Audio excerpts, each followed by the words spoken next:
I babysat a parrot. It said some disturbing things. My neighbor, Henry Johnson, would be out of town for 2 weeks. His wife had just left him and he needed to clear his head. So he asked me to house sit.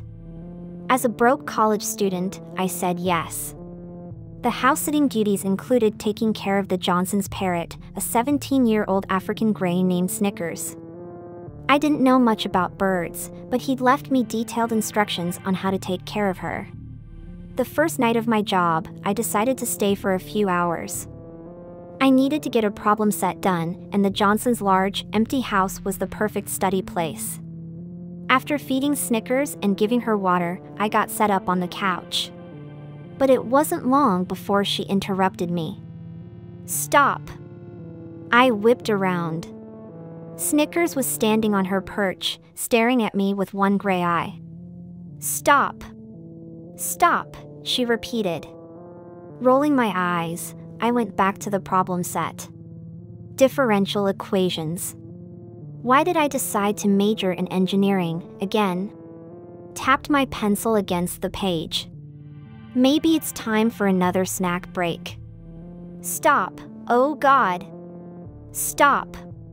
Snickers was bouncing from one perch to the other, bobbing her head, as carefree as could be. But the way she said that sent shivers down my spine.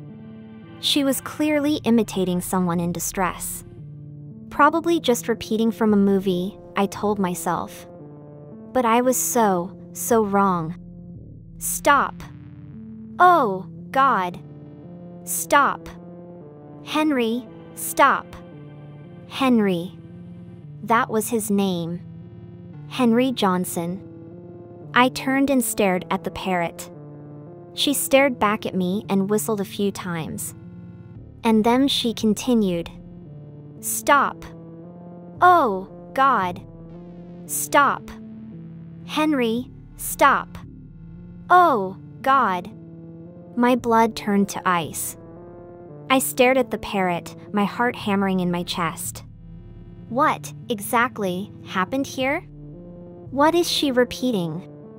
I decided to call my parents. But they didn't seem to share my level of concern. "Your Aunt Sheila had a parrot," my dad said. "That thing would pick up all kinds of crazy words. Movies, phone conversations, it'd scream, say the F word, everything." I wouldn't worry, Abby. Especially with Raquel leaving him and all, they probably had some huge fights the parrot picked up on. I wouldn't be surprised if it got worse. And he was right. Over the course of the next hour, Snickers continued to repeat "Stop" and "Henry," but also said a variety of other things, from curses to pleasantries to movie quotes. "I'll be back. How are you?" Finally, around 10 o'clock, I started getting ready to leave. Threw my notebook in my backpack, switched off the lights, and headed for the door. "Goodbye, Snickers," I called out into the darkness. Then I reached for the doorknob. "Put the knife down." I froze in my tracks. I couldn't see Snickers anymore. But I could hear her, rustling about in her cage. Talons clacking against the metal rails, feathers flapping in the silence. Maybe she's just quoting another movie. Maybe she's... "Put the knife down, Henry." My heart dropped. "Stop! Oh, God! Stop! Oh, God!" Snickers was agitated. I could hear her feathers hitting the metal rails of her cage as she flapped her wings. She hopped back and forth, perch to perch, as she clicked her beak erratically. "Stop! Oh, God!" I stood there for a long time. Seconds stretched into minutes. But she didn't say anything more. Just clicked and whistled and flapped around in her cage. I flicked the lights back on, dropped my backpack on the floor, and made a beeline for the Johnsons' bedroom. Henry was very clear with his instructions. I wasn't supposed to enter any of the bedrooms or the basement. I was supposed to stay on the main level, no matter what. But I climbed the stairs anyway. After looking around, I found their bedroom. It was neat and tidy, the burgundy bedspread laying smoothly over the mattress. I walked around, my heart hammering, hoping what I was imagining wasn't true. But it was. Because in their closet, I found a small box. A small box containing Raquel Johnson's wallet and driver's license. I made my way back down the stairs, my legs shaking. Snickers looked at me curiously from her cage. I turned out the lights, locked the door, and hurried down the sidewalk. As soon as I get home, I'm calling the cops. As soon as Ping. I pulled out my phone to see a text. From Henry Johnson. I asked you not to enter the bedroom. I whipped around. But the dark sidewalk extended behind me, totally empty. How did he? Oh. A camera. Of course. I broke into a run towards my parents' house, at the corner. Almost there. Ping. I know what you saw. I sprinted harder, faster. My feet slapped against the pavement. Almost there. Ping. I didn't pull out my phone. Didn't stop until I was locked safely in my parents' house. Then, finally, I read the text that he sent. If you tell anyone else, you will pay. I didn't listen. I called the police. And after a thorough search of his house, they found something horrible. Raquel's body, in the freezer in the basement. Henry was trying to flee town, but get a head start by making it look like he was just going on vacation. So he hired me to house sit. I don't think he realized Snickers might repeat what she heard that night. And sometimes, I wonder if Snickers knew more than she let on. Because, apparently, she was Raquel's pet. From before they were even married. Maybe she wasn't mindlessly repeating. Maybe she was trying to get justice for Raquel. There was a strange message in my fortune cookie last night. It was 3 in the morning.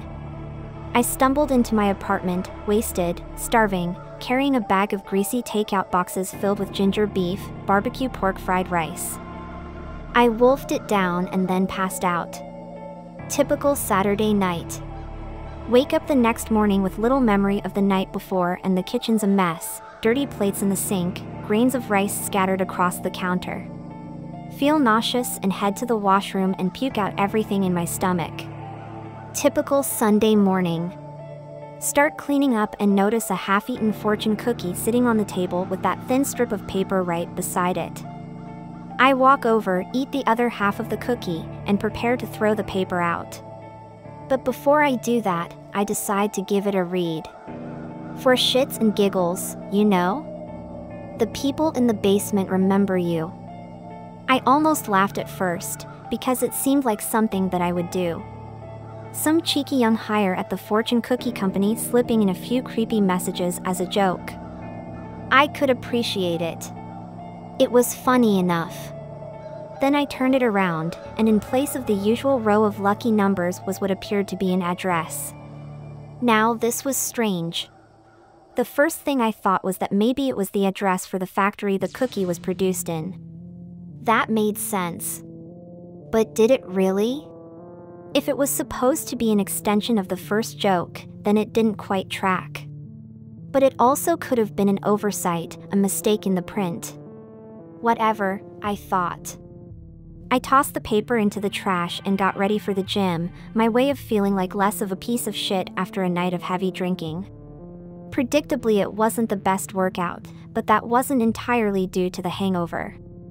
I couldn't seem to stop thinking about the address. It hadn't quite registered the first time I'd read it, but as I thought about it on the treadmill, I was pretty sure that I knew it from somewhere. It was familiar. Finish with free weights, take a shower, and then sit in a coffee shop with a sandwich and an espresso. And I'm still thinking about where I'd seen it before. After getting home, I tried to resist the urge to fish the fortune out of the trash. I asked myself what the point was. Even if I did recognize it from somewhere, how was the effort worth it? In retrospect, that was more of a cope. The source of my apprehension had been deeper than that, though it was something I couldn't quite understand at the time. I felt nervous and I couldn't justify why, which only served to make me even more nervous. Eventually, I caved and began digging through the trash.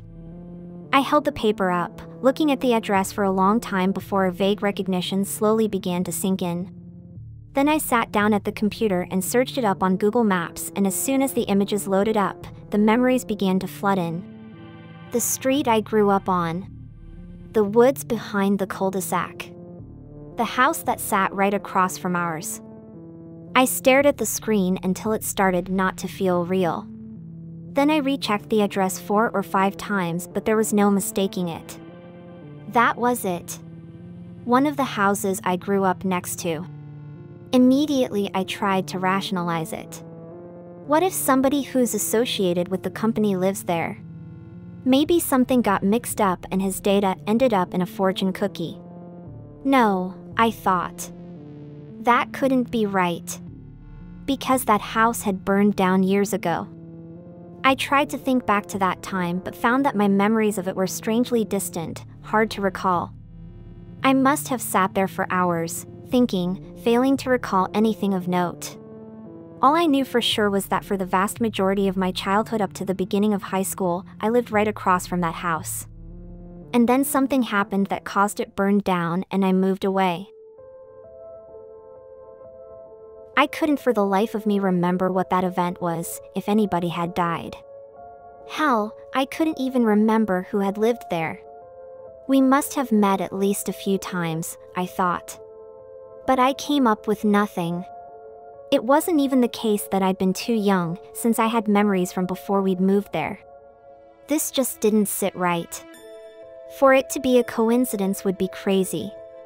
There was literally no chance. So then what was this?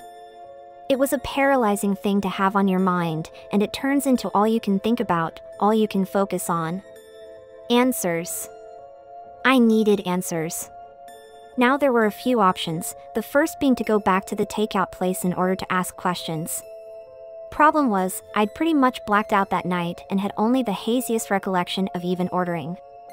The other option was obvious enough. I had the address, after all.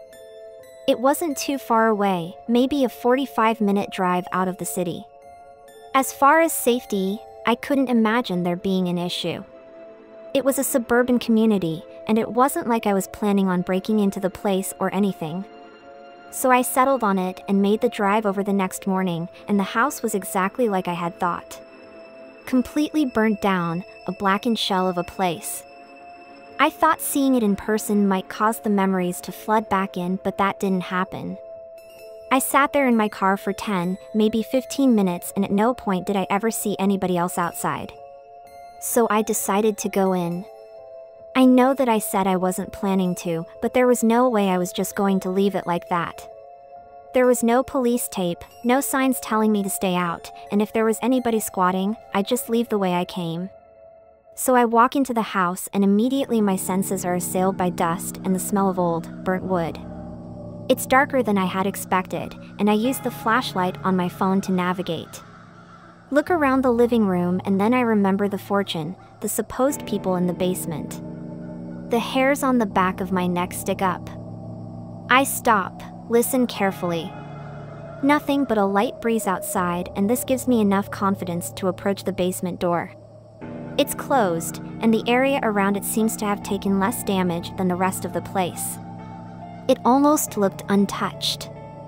Reach out and grab the knob and push open the door.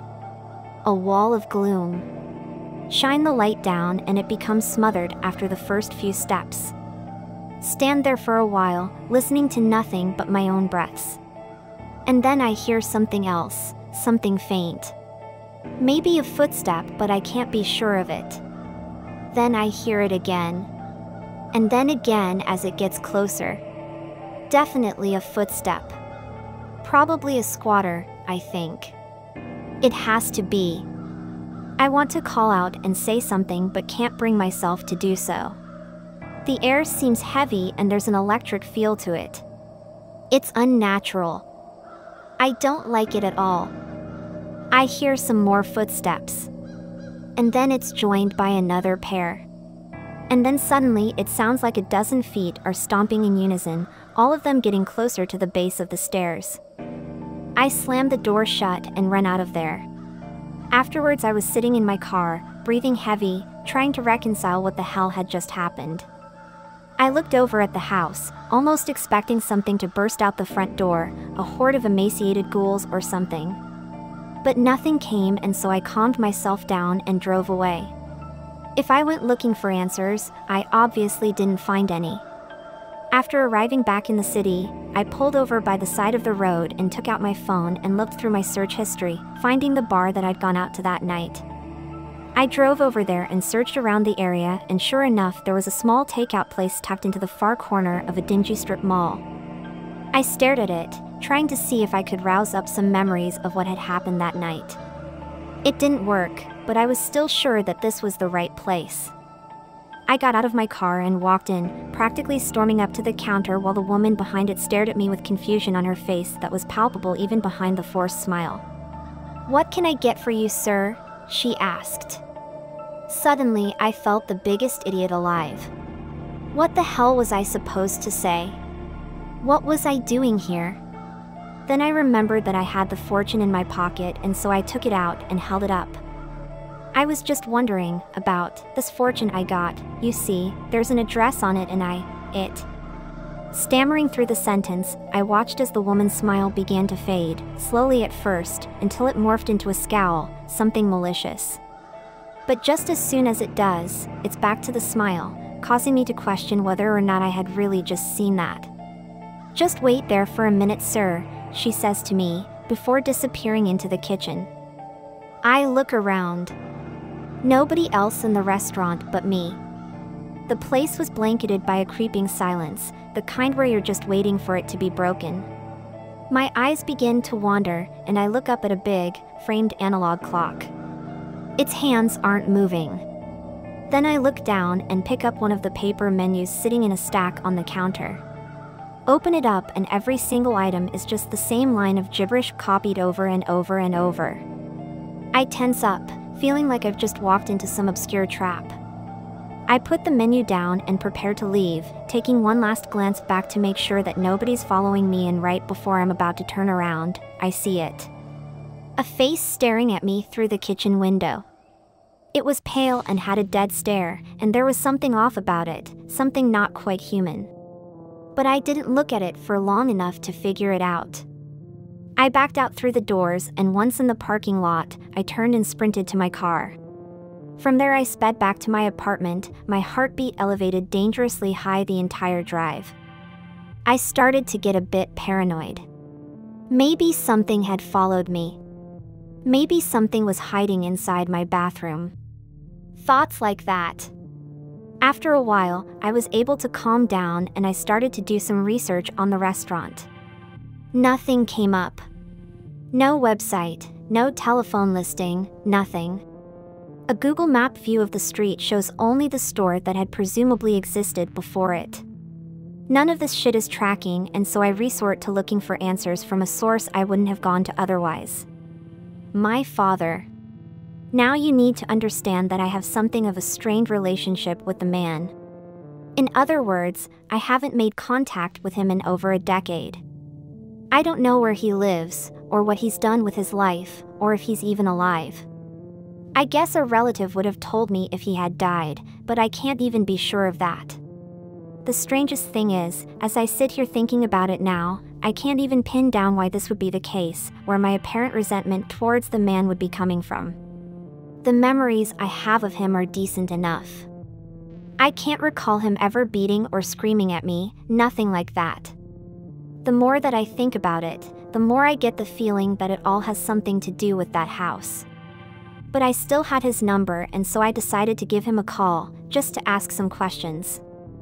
I was almost certain that he would have changed it by now, but he ended up answering. Of course, the call started out awkward. I was stumbling over my words, trying to find the right things to say, which was something that seemed next to impossible. Despite this, he sounded strangely calm about the whole thing, almost as if he'd been expecting the call. I went ahead and told him everything that happened. The fortune cookie, the house, the footsteps in the basement, all of it. I wasn't sure what kind of response I was expecting. That he'd call me insane, maybe? Ask me what in the hell I was even talking about. Why, after all these years of zero communication, I'd be coming to him with some shit like this. But surprisingly, he seemed to be understanding about it. He seemed to be taking me seriously. He told me to calm down, that he had something he needed to tell me, something he should have divulged years ago. But he needed to do it in person. He told me that he was living in a town a few hours away, that he'd drive over and meet me at 3 p.m. tomorrow. I asked him where. His response? The house. I asked him why it had to be there, if we could meet anywhere else. For obvious reasons, I had reservations about going back to the place. All he said was that I shouldn't worry, that he'd explain everything once we were there. The conversation certainly left a lot to be desired, but I've decided to go anyway. I'll sleep on it first, though. Maybe I'll change my mind in the morning. But I don't think I'll be satisfied until I get some answers. If you ever hear a cry for help at night while camping, ignore it. I love to camp, but after my most recent trip, I don't think it will ever be the same. I set up my tent on nice, flat ground and collected some wood for a fire. The night came with all its nightly sounds, and I relaxed at the hooting owls and chirping crickets. Even better was the fact that no one else was around. Help. It was subtle. I almost missed it. The voice came from deep within the woods, and for a moment I didn't believe what I was hearing. It sounded female, but oddly enough, I just couldn't tell. Please help, it continued. I shined my flashlight between the bushes and walked around. To be completely honest, even as a grown man, I was paralyzed with fear. So, I did the responsible thing and called the local police. That's when things went from odd to very, very weird. The police told me to ignore it. I explained to them that someone could be injured and probably needed medical attention, but they assured me otherwise. When I kept pushing and asked why, they told me, "Sir, if you ever hear that voice again, ignore it. Do not respond, and do not approach." Well, I did hear it again. But I didn't ignore it. It was almost midnight when I heard the voice a second time. I awoke to someone whispering help, and it sounded like she was just outside my tent. I went out to check and no one was there, but the voice continued from a distance, "Help. Please." Again, I grabbed my flashlight and looked around the area I was camping. I was too afraid to follow the voice into the woods, especially since the authorities themselves avoided it. But I struggled morally, trying to decide whether I should go and help this person or listen to the police, who were concerned for my safety. But then I heard another, different voice. This other voice, which also seemed to be coming from the woods, was an octave lower. Unlike the first one, which cried for help, this one was loud and demanding. "Quiet," the other voice demanded. "No one's going to help you." Once I heard that, I was sure someone was in trouble. I called the police again. When I informed them about a second voice coming from the woods, they seemed even more concerned. They told me that I should pack my things and leave the campsite immediately. They said that hearing the second, more manly voice meant that it was getting desperate. They also said that the two voices were coming from the same person.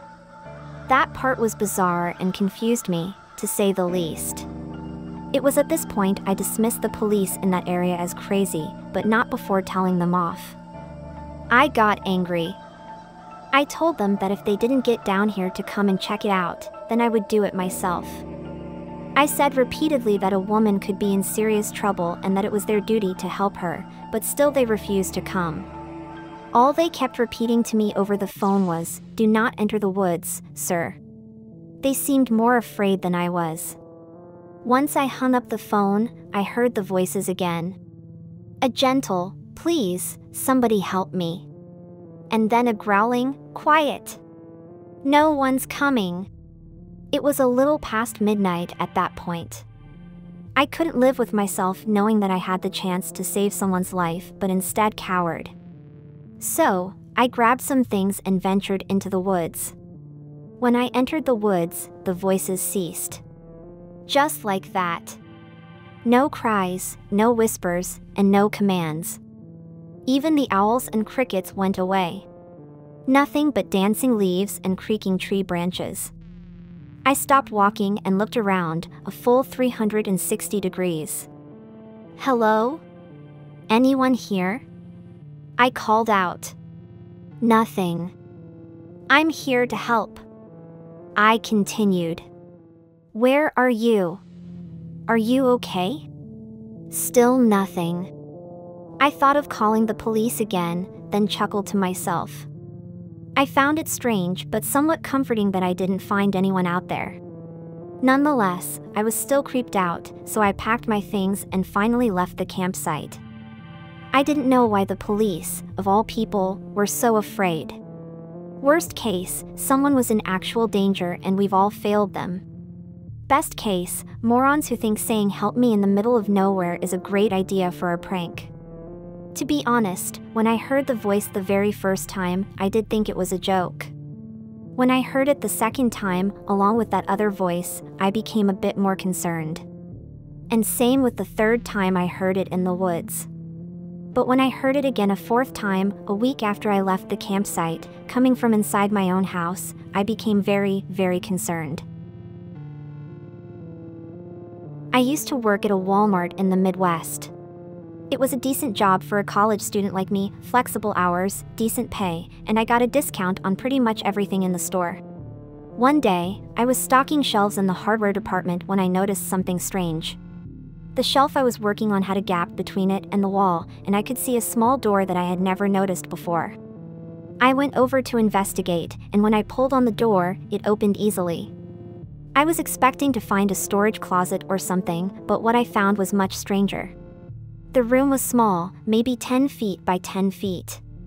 The walls were made of cinder blocks, and there were no windows. There was a single bare light bulb hanging from the ceiling, and a few shelves with boxes on them. But that wasn't the weird part. The weird part was the symbols on the walls, strange, twisted shapes that looked like they had been drawn with blood. And in the center of the room, there was a pentagram etched into the concrete floor. I was so freaked out that I didn't even think to take a picture with my phone. I just backed out of the room and closed the door behind me. I tried to forget about it, but I couldn't. Every time I went to work, I found myself sneaking glances at the door, wondering what was inside. One day, when I was working the night shift, I decided to take a closer look. I waited until the store was empty and then made my way over to the door. I pulled it open and stepped inside. The room was just as I remembered it, with the symbols on the walls and the pentagram on the floor. But there was something else there too, a faint humming sound, like a generator. I followed the sound to a corner of the room and found a trapdoor. I pulled it open and climbed down a ladder into darkness.